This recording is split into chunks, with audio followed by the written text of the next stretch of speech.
Hello, everyone. Come down to Decult if you can make it to Christchurch, and if you can't, buy the ticket for the live stream. Today, I'm volunteering for Decult, the Cult Awareness Conference happening in New Zealand, and we have author Craig Hoyle of the book Excommunicated. It's a powerful story about leaving a religious cult. We will be getting into it in a second here, but first I want to play a game with the audience. And here's a couple quotes from an article by Craig Hoyle about the group. So maybe you can guess which group it is. It's a community that offers members remarkable levels of warmth and mutual support, like cradle-to-grave socialism. Also, another quote, it's effed, it's twisted and manipulative and cruel. And one more, last one. To the horror of my family, I left for university shortly afterwards. I ate chips and curry for the first time. I openly read newspapers and novels. I drank wine. I wore quote-unquote normal clothes. I listened to pop music. I cut my hair. Being unclean was delicious. Craig, how are you doing today? I'm great, Scott. Thanks for having me. What group are we talking about? What did you grow up in? I grew up in a group called the Exclusive Brethren, which now call themselves the Plymouth Brethren Christian Church, but when I was in them, they were the Exclusive Brethren. It's a group that I had never heard of until I left the cult my parents joined and grew up around the Jehovah's Witnesses. But once I got out, I started seeing people comment something. Oh, well, the Exclusive Brethren have something similar. And then that's how I became aware of it on Reddit or something. But where are they in the world? And where are you in the world? So I'm based in New Zealand, in Auckland, which is the largest city here. The Exclusive Brethren started in the UK and Ireland about 200 years ago, and they spread from there. These days, they're mostly in white English-speaking countries. So the US, UK, Canada, Australia, and New Zealand would make up more than 90% of their membership. And then there are smaller communities scattered through Europe and also through Caribbean and Argentina. And how long has your family been involved with this group?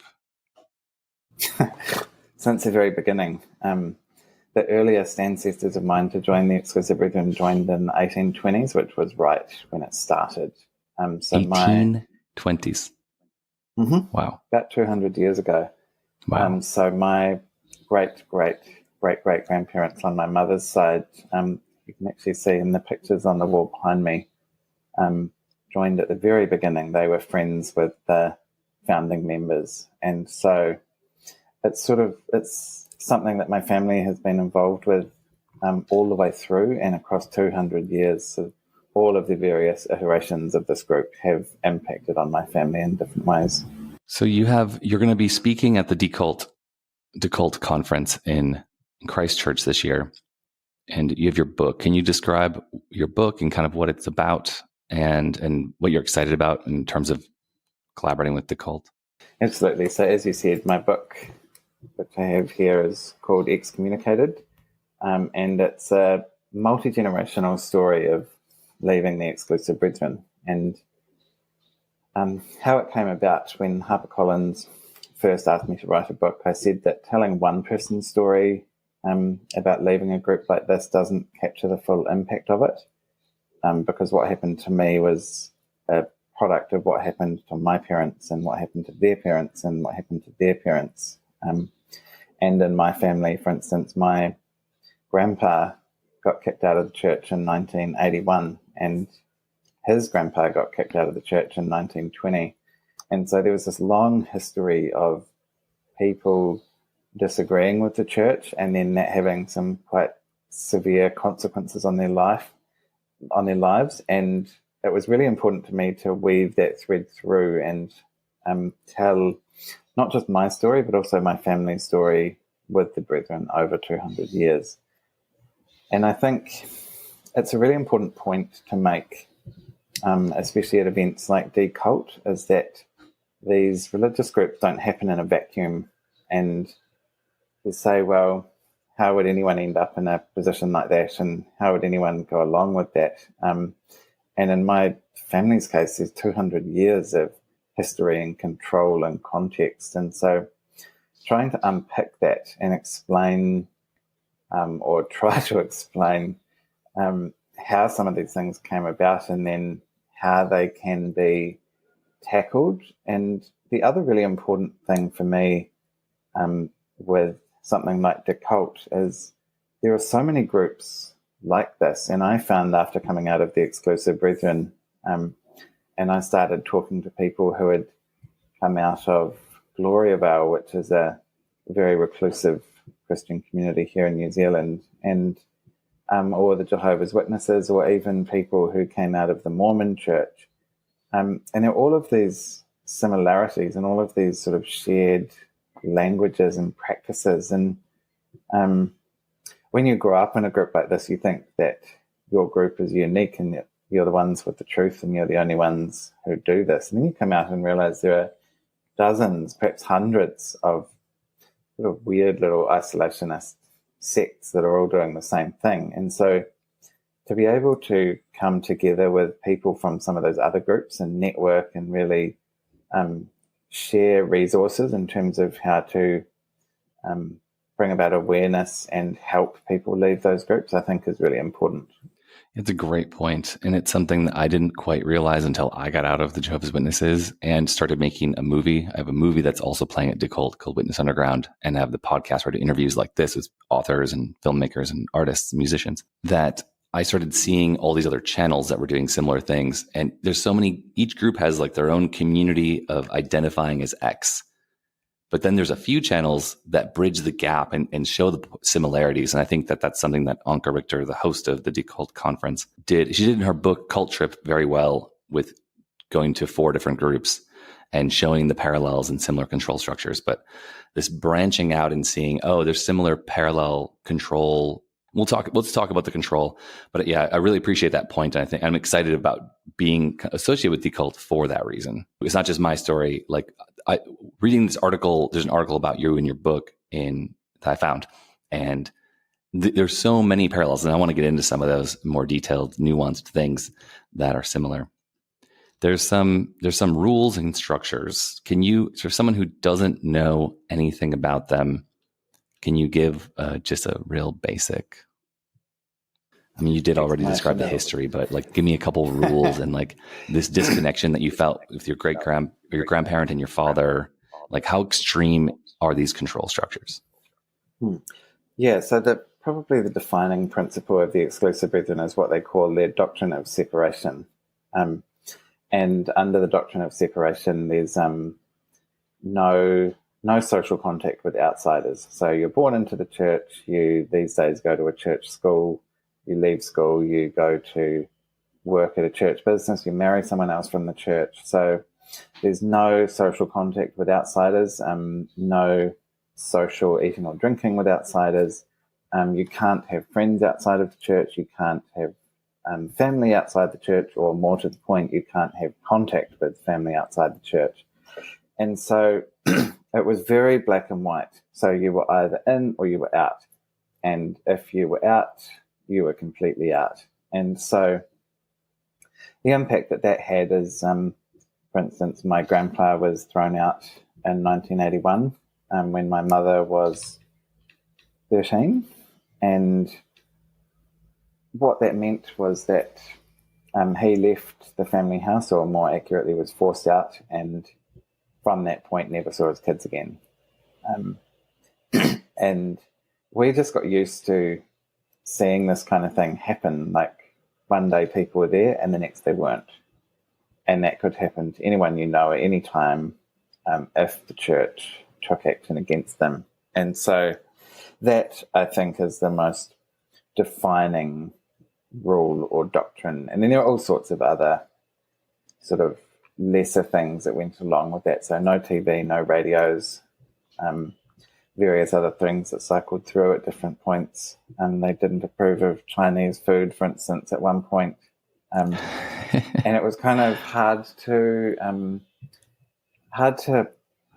pick where some of these rules came from. Some of them were based in scripture, however tenuous that may have been. Some of them were just the personal reckons of the leaders at the time. And the other thing that got very, very sort of difficult to deal with was that the rules changed all the time. And so the previous world leader, so the world leader at the moment is the son of the previous world leader. The previous world leader was very clear about banning computers and mobile phones and things like that. And then his son has reintroduced all those things, and now they're okay again, but only if they're controlled by the church. And so trying to keep up with what's allowed and which of the rules still apply is very confusing, especially when you're young. How often would you say there's like, are there little changes all the time, or is it like a big shift once in a while? And like, how often is there, would you say like it turns over? Like the behavior control dial is changed?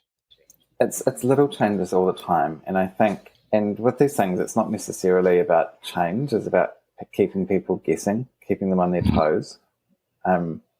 So I remember we were told very clearly that we shouldn't be singing songs by Elton John, for instance, because Elton John was a gay degenerate. And but then I was out for dinner in Sydney in 2008 with the world leader who lives in Sydney, Bruce Hales. And this is a very church thing to do, is stand around the piano while belting out your gospel tunes and songs and whatever. And you're pissed out of your mind at this point, or you certainly can be. The world leader at this point was like 5 whiskies down. And when I say 5 whiskies, I mean like a tumbler with a bit of ice and then filled to the brim with neat scotch. Okay. So alcoholism is godliness. There's a lot of heavy drinking in the Brisbane. Okay. And so there'd been this massive alcohol consumption and everyone's merry and we're standing around the piano singing all these songs. And then someone suggested that we sing Candle in the Wind. And there was kind of this moment where we all looked at each other because we're like in the presence of the world leader who has banned singing Elton John songs. And then he's like, who in their right mind would suggest Candle in the Wind? And we're kind of all looking at each other and then looking at the world leader, waiting to see what he would do and how he would react. Because this is like, you're just straight up breaking the rules. And I thought he might suggest a different song or sort of gently admonish them or something. But no, he was all like, yes, let's sing that one. And away we went with Candle in the Wind. And it was just the most, like the cognitive dissonance when I knew we weren't supposed to be singing Elton John, and he was the world leader himself belting some out. And so you just have to accept it as a member. Like, okay, I guess it's okay now to do that. Yeah, and it's just the absolute, like the smallest thing. But then you'd go back to your home church and then maybe you'd sing a bit of Elton John and then you'd get in trouble again and then you'd say, well, I saw the world leader singing Elton John. But like, how do you, when there are all of these conflicting things happening, how do you know what's okay and what's not okay? And they used to talk all the time about following the spirit of the law, not the letter of the law. But they were pretty good at applying the letter of the law when it suited them. Mm-hmm. Yeah, there's so many parallels. There was in the 90s with the Jehovah's Witnesses, the internet was, I grew up with it. We adopted it at my age because I'm 43. So like old millennial, born in 81 or 81. But like the internet was just something that we used and we learned from and we got some information. We communicated there, and the religion was scared of it because they didn't understand it and they were older. And so they kind of said like, you can't use the internet, and they kind of dismissed it all the time. Like, oh, you can't trust it. You can't trust it. There's no good information there. It's a scary, dangerous place. Don't use it. And then later it became kind of normalized, but then they're like, no social media, no Facebook, no MySpace. And then I was like, hey, there's a Jehovah's Witness website. People were like, there is not, that is apostate. And I was like, no, it's like a legitimate website that the religion has put out with their news and their articles and and all the members were like, no, that's impossible. They would never.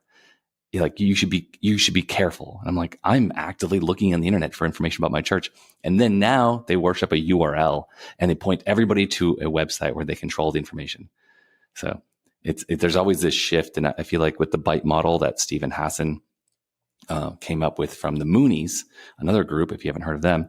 But the bite model is behavior control, information control, thought control, and emotion control. And after understanding those 4 ways of controlling, then it's like, oh, okay, they're just turning the dial. The rules are actually inconsequential. None of it really matters, but they're just keeping, like you said, keeping you on your toes. And it's fascinating because every group has some elements of that. Not every group, but these kinds of groups. Yeah, and the Brethren are shifting on these things all the time. So I was still in the Brethren when they started rolling out access to computers and cell phones and so on, with the very important distinction that even now in the Brethren you can only have these devices and you can only access the internet if it's through the church. Like they have their own apps. Yes, they do. So you're not allowed, even these days, you're not allowed to own your own mobile phone, for instance. You have to hire a mobile phone from the Central Church Trust. Oh, so the church, wow. The church owns the phone and has proprietary rights over the phone, and you have to pay a monthly rental back to the church, and the church can control what your phone can do and what apps you can access, what websites you can access. And I mean, this was never explicitly said, but my understanding when I was in the church was that at any point they could go in and search your devices if they suspected you of something. Yeah, it's so authoritarian. This is the ultimate Big Brother move. Orwellian. And you ask yourself that question: what's worse, not having access to the internet, or having access to the internet that's completely controlled by your church? In that scenario, could you go out and buy a phone controlled by the rest of the world, a normal phone, and like access the internet? But then if you get caught, what happens? So you could, and I did, and a lot of people still do. If they found out that you had a worldly phone, I suppose they would still call it. It's the same language the Jehovah's Witnesses use, by the way. Yeah. And outsiders are called worldly.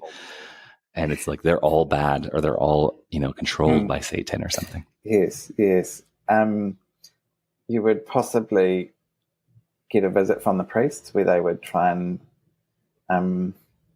either bargain with you or cajole or berate. The tactics that they use are different each time. It's definitely not allowed. But because there's no formal priestly structure, there's no formal rule book for dealing with these things.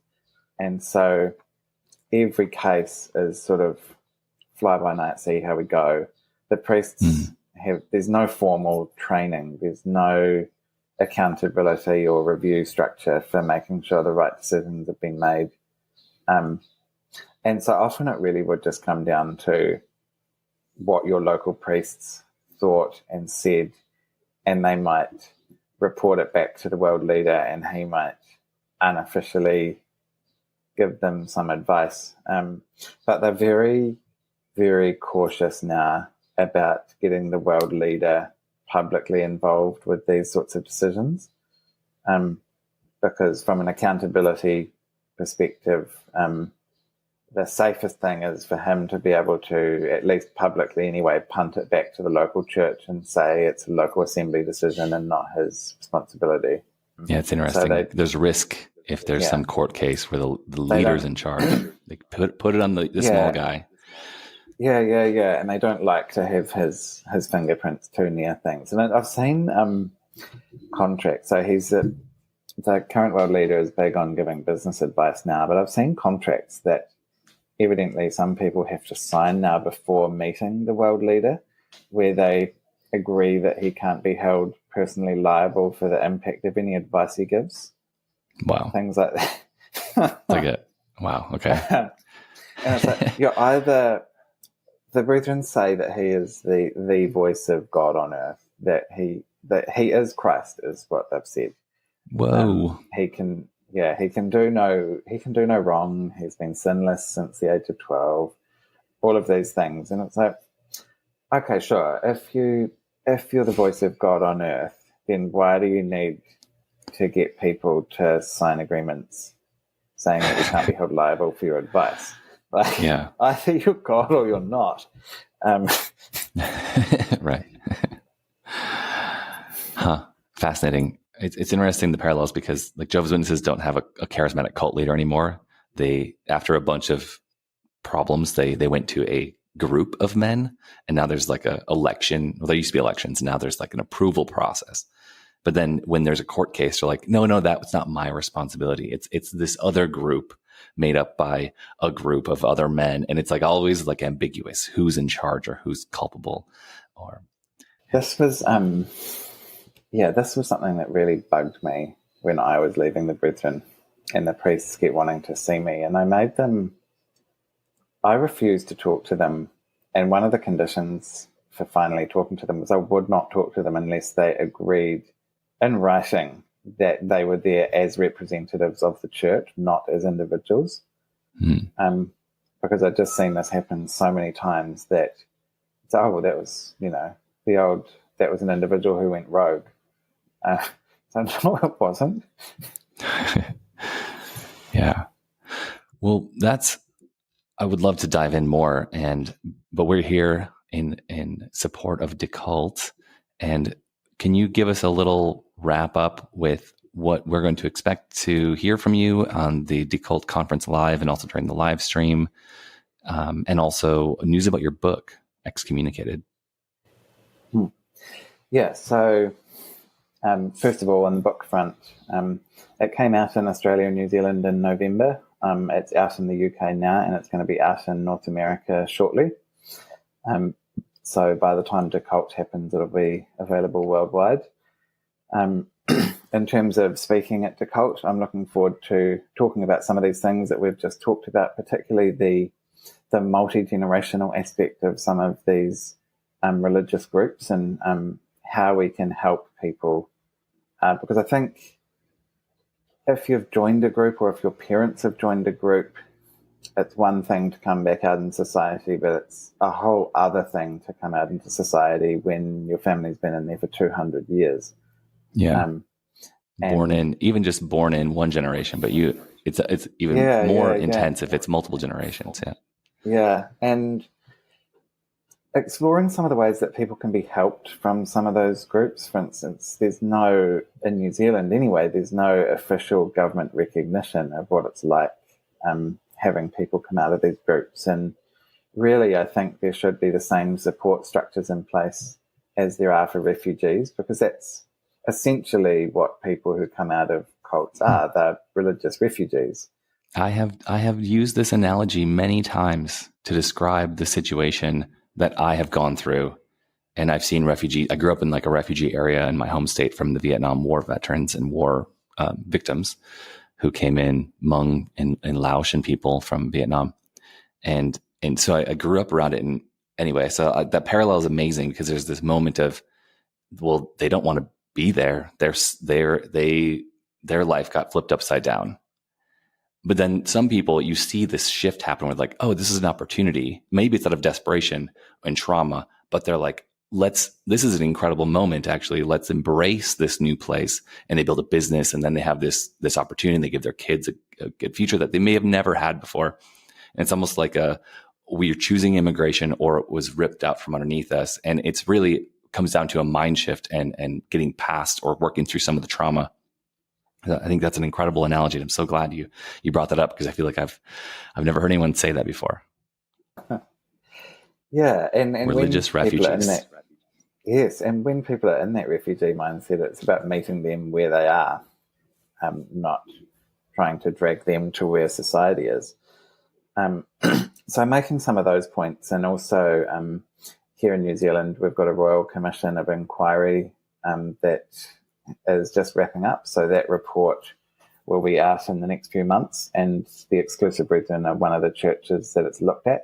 Oh, wow. And so examining some of the findings of that Commission of Inquiry, and what that means, and how we can capitalize on that, how we can use that to try and bring about effective change. And in addition to speaking solo, I'll also be on a rainbow panel where we talk about some of the issues that affect rainbow people in the cult space. And while Decult isn't about rainbow issues overall, well, we don't. With rainbow, really, real quick, it's we don't use that term necessarily. So in USA, so LGBTQ, etc. issues, right? Yeah. Okay. Yes. IA plus and all the rest, and it got to a point where I think in New Zealand, well, for me anyway, it was easier to just say rainbow community than list off the whole alphabet. Yeah. While acknowledging all those letters of the alphabet. So it's the rainbow community. While Decult isn't necessarily about some of those issues per se, I think it's really important to acknowledge that queer people, rainbow people, are massively disproportionately affected by cults and extreme religious groups. And for me, as someone who realized I was gay as a teenager, I knew that there was absolutely no future for me in the exclusive brethren as a gay man. And it adds another layer of complexity and struggle, I suppose, because you're not just coming out, you're coming out as well. Mm-hmm. And figuring out what that means. And this is, I think there are two sides to it. One is in the cult space, what support can be given to rainbow people. And in the rainbow community, what specific support can be given to people from cults or religious groups. And that's something that has had a lot of attention in New Zealand in the last few years. A couple of years ago, the government passed legislation banning conversion therapy. That's incredible. That's a big issue in the US still. There's people still talking about it and initiating new conversion therapy programs, especially in different religious communities, mainstream religious communities even. Well, it's illegal in New Zealand now. That's great. It's good. But the Human Rights Commission here has now been turning its attention to how to practically implement that. And so there have been some really interesting discussions that I have been involved with, involving a lot of survivors from these religious groups in terms of how to support people through those processes. And so I think those are some of the issues that we will explore with the Rainbow panel at Decult. Incredible. I'm so excited that you are going to be speaking there and you're bringing such a fresh perspective on a little known group like the Exclusive Brethren. And I'm going to share notes during the conference and after, I'm sure. Thanks a lot, Craig, for coming on to the Witness Underground podcast and for supporting Decult. We'll see you in New Zealand. Everyone come down to Decult if you can make it to Christchurch, and if you can't, buy the ticket for the live stream. Pay attention to the Decult conference, and we'll see you there.